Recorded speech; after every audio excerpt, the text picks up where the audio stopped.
intelligencesquared.com.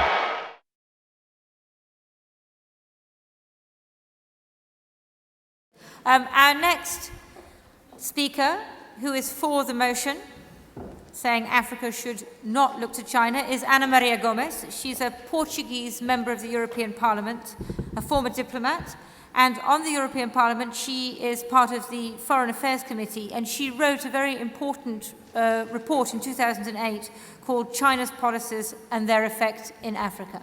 Anna. Well, thank you as well for inviting me for this interesting debate. I have no doubt that China's extraordinary growth, its capacity to lift out of poverty millions of its own citizens, becoming one of the largest exporters in manufacturing goods, acquiring the tremendous financial power it has now, definitely made it an alternative source for trade and finance to Africa.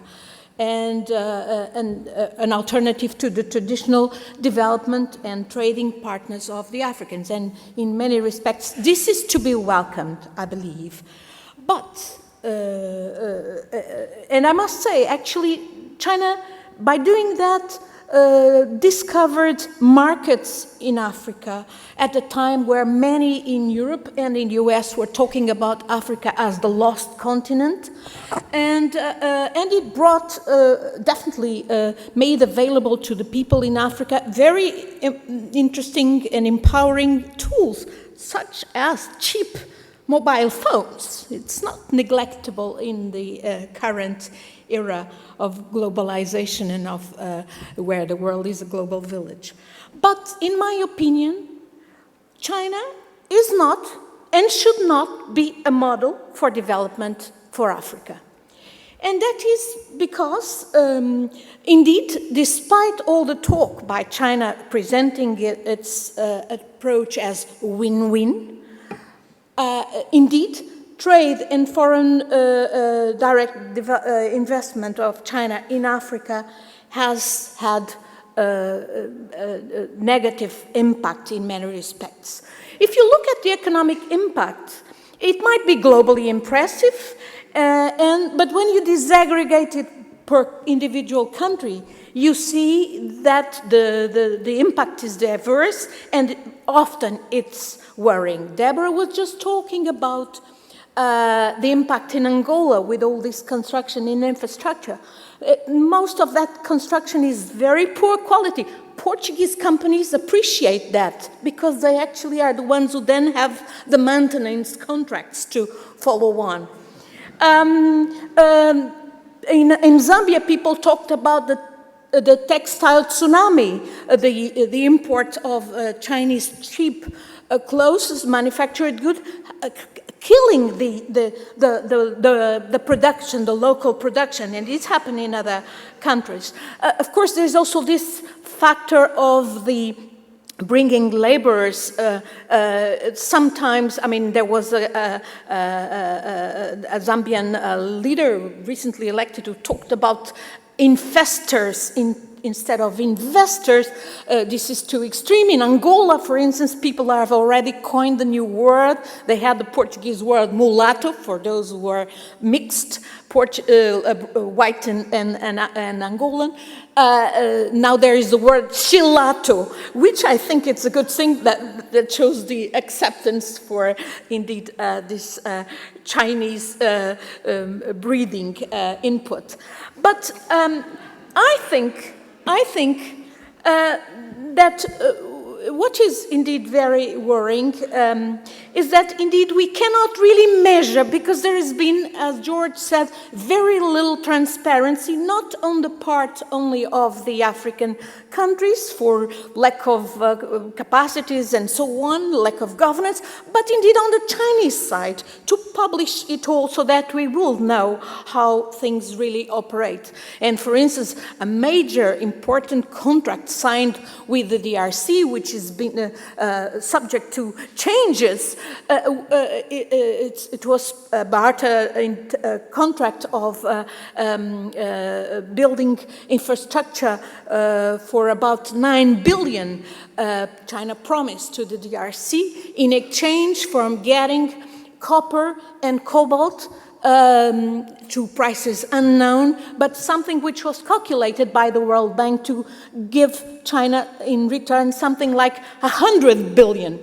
And it has been, thanks to the pressure of the IMF, who was obviously a lender to the DRC, that there's been some publication, and there's a lot of work done by international NGOs to bring out this data, showing that indeed this contract was extremely opaque, in indefinite terms, in terms that would be terribly detrimental to the development of the DRC, if not totally exploitative. So I say that indeed we cannot rely, Africa should not rely on China to contribute to its to the governance skills that indeed development requires. Because indeed, the way China has been operating in Africa has dramatically increased inequality, corruption, siphoning off of funds for offshore, for tax havens. Much of the direct investment from China to Africa comes via offshores based in Hong Kong, Cayman Islands, and so on. And of course, they are indeed teaching the skills to many African leaderships to actually also siphon them off. And of course, this has also increased impunity for all sorts of abuses. And of course, I think that this has a lot to do with the fact that China itself is not a model of governance, because there are tremendous problems of human rights and accountability in China itself. And this is not at all, if you don't invest in that in developing countries, of course, you're not going to have a smooth road towards capacity building in terms of governance. This is actually weakening the states in African countries, with all these implications that I've mentioned to you. It's not just about, it's about the rule of law, it's accountability, which is essential to actually fight corruption. It's about empowering civil societies. Is there any accountability? I'd love to see it.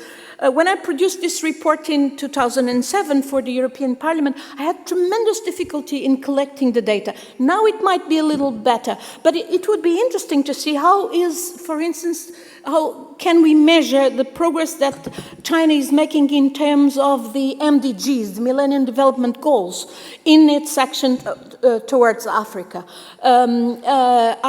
I do not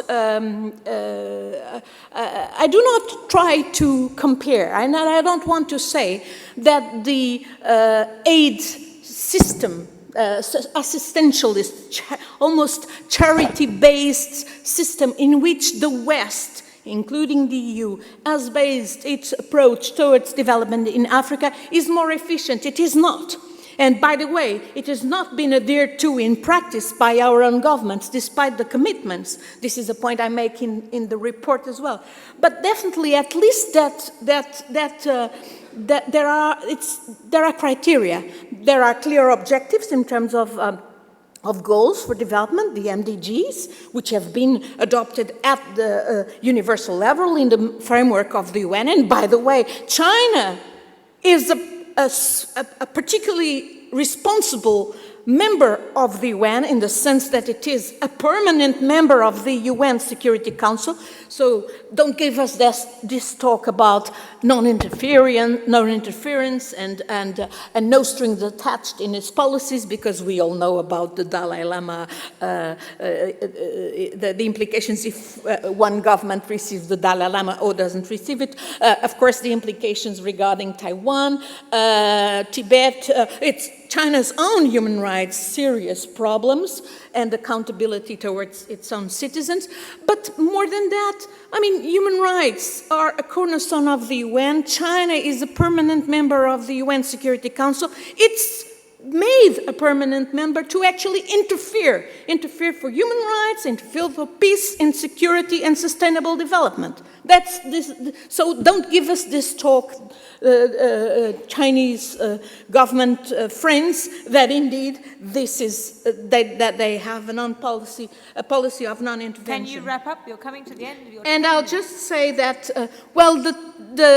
these days it's not just our African friends, and I support what George said. It's not about preventing China from doing trade and investment in Africa. It's actually about also building and helping the Africans build their own capacities to indeed be discerning in identifying their interests and in defending their interests, and not allowing, therefore, a policy to divide and rule, which has been also deal nationally with each country. This is applied to Africa, but I would say it should apply also to us. On my way here, I read the first page of the Financial Times talking about Chinese being welcome to come and rebuild all the infrastructure in Britain. Well, in Europe, I mean, the Europeans are in this terrible state of actually asking China to come and reinforce this so-called European Financial Stability Fund.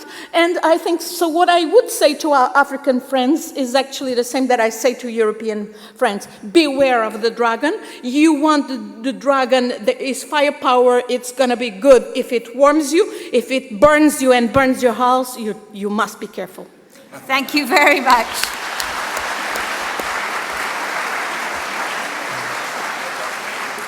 I'm looking forward to the debate somewhere in Africa, full of African academics telling us that we should or shouldn't beware the dragon.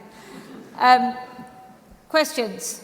Anna, you mentioned that you think the Chinese are teaching skills to African leaders about corruption. Yes. I found that a bit of a stretch. It might be going the other way around. This venture in the DRC that you mentioned, this $9 billion, which has now been negotiated down to $6 billion, you say that this is all stacked in China's favor.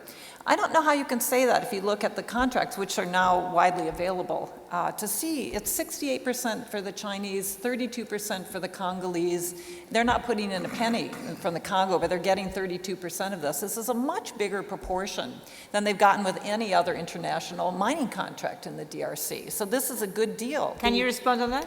Well, the question is, if you don't have a government in place who is able to actually identify what kind of roads, what kind of hospitals, where you're going, or the schools you're going to need, if you're going to build roads in the middle of nowhere or schools in the middle of nowhere and becoming white elephants, you don't really make much use of all that money put there in the infrastructures in exchange for the iron or the copper and cobalt, which are going to go away. And about the corruption, I don't want to say that the Chinese have the exclusive. Indeed, very important is the transparency, and indeed the fight against corruption. And the Europeans and the Westerners in general have a lot to do as well in this sense. But clearly, by now making money available to corrupt, often very corrupt governments, China is helping them perpetuate in power and actually disempower the civil society, the women, the young people, the media. That would be crucial to exercise scrutiny of government policies. Thank you very much.